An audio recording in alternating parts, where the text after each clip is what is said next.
I woke up to the sound of soft footsteps and machines humming quietly beside my bed. The ceiling above me was white, too white, the kind of white that felt empty instead of clean. I blinked slowly, trying to remember where I was. The smell hit me first, antiseptic, calm, controlled. Somewhere far away, someone laughed softly, and then everything came back like a heavy wave. Rehab, Switzerland, private facility, hidden from the world, hidden from my family's reputation, hidden from myself. My name is Claire Whitmore, and before I ended up here, people used to say I had everything. My parents owned half the skyline of New York City, not literally, but close enough. My father moved through rooms like Elon Musk walking into a tech summit, confident, respected, untouchable. My mother hosted charity events with celebrities like Taylor Swift and Leonardo DiCaprio, casually appearing as guests. Our family name opened doors before we even knocked. And yet, none of that stopped me from falling in love with a man my parents called a mistake. I met Ethan Cole at a bookstore, not some glamorous event, not a gala, not a yacht party in Monaco, a small bookstore in Brooklyn with creaky floors and warm yellow lights. He was standing on a ladder trying to reach a book on the highest shelf. The ladder shook slightly, and he laughed at himself when he nearly lost balance. I laughed too. He looked down at me with dark brown eyes that held something rare, calm. Not nervous, not impressed by me, just present. "Can you hold this ladder?" he asked. And just like that, my life started changing. He worked 2 jobs, one at the bookstore, another as a delivery driver. I came from a world of private jets and invitations to Cannes Film Festival, but when we were together, none of that mattered. He took me to cheap diners that somehow felt more luxurious than 5-star restaurants. We shared milkshakes, walked across the Brooklyn Bridge at night, sat on rooftops watching the city glow like it belonged only to us. He promised me things, not grand, unrealistic promises, but quiet ones. "I will never disappear on you. I don't care what your family says. I choose you. I will love you even when everything feels impossible." And I believed him, every word. My parents hated him. They didn't even hide it. "He's not your level," my father said. "He will use you," my mother added. They arranged meetings with wealthy men from influential families, sons of CEOs, heirs to media empires. I rejected all of them. I wanted Ethan, only Ethan. The fights grew louder. The tension in our home felt like a ticking bomb. One night, after a terrible argument, I told Ethan we should leave. "Let's go to England or France, anywhere," I said, half laughing, half serious. He held my face gently. "I don't want to run forever," he said softly, "but I will fight for us." Then one morning, he was gone. No message, no call, no explanation. His phone was dead, his apartment empty. His workplace said he had quit. It felt like someone erased him from existence. At first, I thought it was a joke. Then I thought he was hurt. Then I thought he betrayed me. Then I stopped thinking at all. I stopped sleeping, stopped eating, started screaming at people who tried to comfort me. I wandered the streets looking for him like a ghost. I lost control of myself. I remember throwing things, crying until my throat burned, calling his number hundreds of times, and then darkness. My parents flew me to Switzerland quietly. No headlines, no scandals. That's how I landed in rehab. Dr. Adrian Hayes was different from the other doctors. He didn't talk down to me. He didn't treat me like a fragile celebrity. He listened. Really listened. He sat beside my bed and asked questions that felt human. "What do you miss about him?" he asked one day. Not why I was angry, not why I was unstable, what I missed.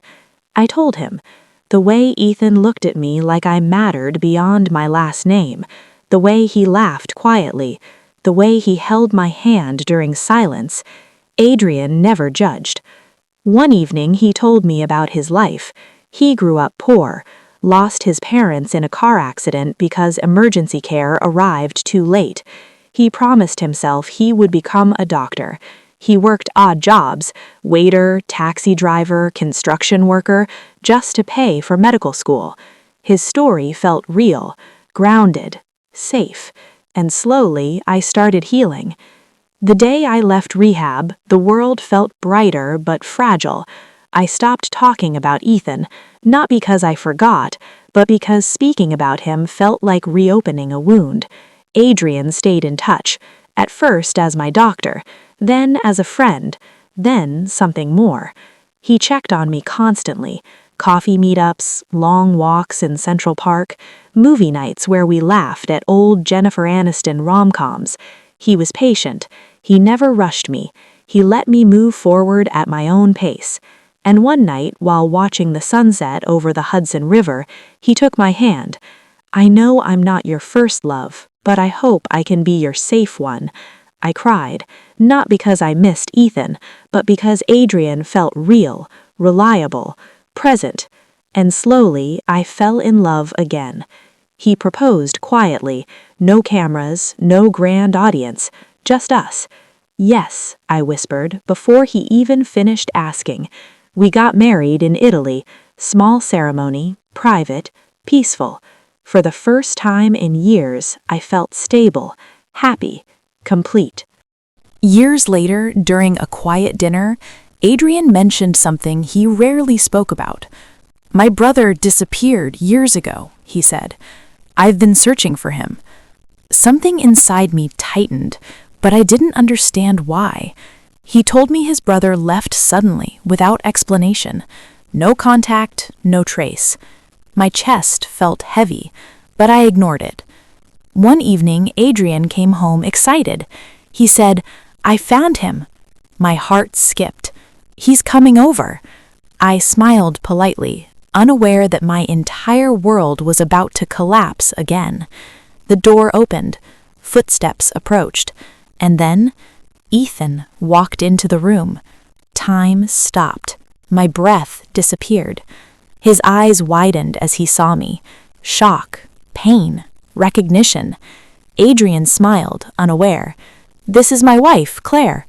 Silence filled the room like thunder. When I first met him at the rehab center, nothing about him connected to my past. Not his name, not his history, not even the way he introduced himself. Later, I learned why. Years before we met, he had left his old city behind completely. After a painful family fallout and a series of personal losses, he chose to start over, not just emotionally, but professionally and legally too. He relocated to another state, accepted a new hospital position, and began using a shortened version of his middle name as his surname. It wasn't about hiding from anyone specific. It was about freeing himself from expectations, comparisons, and the weight of a family identity he felt trapped inside. He wanted to be known only for the doctor he had become, not for the family he came from. By the time he joined the rehabilitation center where I was receiving treatment, all official records, badges, and introductions reflected his new name. He rarely spoke about his past, and no one there knew his original surname or the story behind it. And because Ethan had disappeared from my life years earlier, without updates, without mutual friends, without any connection to my present world, there was nothing that could have alerted me that the gentle doctor guiding my recovery was actually his brother. Two lives that once shared a history had been completely separated by distance, silence, and reinvention. So when our paths crossed, we were simply strangers. Strangers who had no idea how deeply our pasts were already tied together. Later, when we were alone, Ethan spoke quietly. He said, "I never wanted to leave you." He told me he was threatened, forced to leave, paid to disappear. He refused to say who did it. He said he believed leaving would protect me. My world shattered again. I loved my husband, but I never stopped loving Ethan. We tried to keep distance, but emotions don't follow rules. Eventually, I confessed everything to Adrian. He listened quietly. No anger, only sadness. He said softly, "I always wondered why your story felt familiar." The room felt heavy with truth. I did not notice the change at first. It happened slowly, like a quiet crack spreading across glass. One day I was laughing at my husband's jokes. The next I was staring past him, lost somewhere else, somewhere dangerous, somewhere named Ethan. When Ethan returned, it felt like a door I had locked years ago suddenly swang open. He was my unfinished sentence, my first love, the memory that never completely faded. And no matter how much I tried to pretend I was untouched, something inside me shifted the moment I saw him again. My husband noticed before I did. He would ask if I was tired, if work had become stressful, if he had done something wrong. And I would smile, that polite, empty smile, and say everything was fine. But everything was not fine. I stopped reaching for his hand without thinking. I stopped listening the way I used to. Even when he spoke about his day, my mind wandered to stolen moments and old memories with Ethan. Laughter that felt reckless, unfinished conversations, the way he used to look at me like I was a secret only he knew. My heart became divided territory, and divided hearts are cruel. Ethan never lived with us, yet he lived inside my thoughts. One afternoon, without planning it, without even admitting to myself what I was doing, I went out to clear my head, and instead, I went looking for him. When I found him, everything felt inevitable. I told myself it was only to talk, only to understand what I was feeling, only to close old wounds. But closings don't begin with trembling hands and long silences filled with unsaid things. I moved into his apartment days later. I did not think of my husband's quiet patience or the years he had loved me without asking for anything in return. I pushed those memories aside because they made me feel guilty, and guilt was a weight I didn't want to carry while chasing something that felt alive again. Ethan and I tried to build something from the ashes of the past. Sometimes it felt beautiful. Sometimes it felt wrong. There were moments when he would grow distant, almost uncomfortable. His smile would fade, and I would catch him staring at the floor like he was wrestling with something heavy. "You're married," he would whisper once, almost to himself, and I would silence him with a kiss because I did not want to hear the truth. Until the day truth walked through the door. We were laughing, wrapped in each other's arms, the world reduced to warmth and breath and familiarity, when the door opened. My husband stood there. Time stopped. I remember the sound of my own heartbeat louder than anything else. I expected anger. I expected shouting. I expected heartbreak turned into rage. But he just stood there, looking at us with eyes that were tired and kind at the same time. He spoke gently. He said he had been looking for me everywhere, that he was relieved I was safe, that he loved me, even now. He looked at Ethan, his brother, and then back at me, and what he said next shattered me more than any accusation could have. "If your heart belongs to him, I will understand," he said quietly. "He was your first love. I only ever wanted you to be happy." He spoke about the years we had shared, about the memories he cherished, about how loving someone sometimes meant letting them choose freely, even if that choice broke you. His voice never rose, and that hurt more. I broke down. Tears came faster than breath. I grabbed him, holding on to him as if I were falling off a cliff. He hugged me back like he always had, steady, warm, safe. Then he let go and walked away. No drama, no anger, just love and acceptance. For days after that, silence followed me everywhere. Ethan and I tried to continue, but something had changed. The excitement felt thinner. The laughter sounded forced. I kept hearing my husband's words in my mind. I kept remembering the way he had looked at me, not with ownership, but with respect. I realized then that passion had pulled me away, but love had been quietly waiting, and love had never stopped. One morning, without warning, I packed my things. My hands shook the entire time. When I stood at my husband's door, I almost turned back. Fear wrapped around my chest like chains, but the door opened before I could knock twice. He stood there, surprised, and then relieved. No questions, no accusations, just a soft smile and eyes that shone with something fragile. "Welcome home," he said. That was all. I cried harder than I ever had.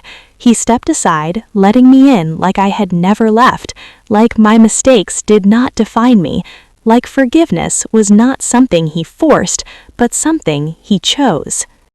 Later, Ethan came to say goodbye. He hugged his brother, then me, and I saw peace in his eyes for the first time since this all began. He left quietly, allowing us to rebuild without shadows between us.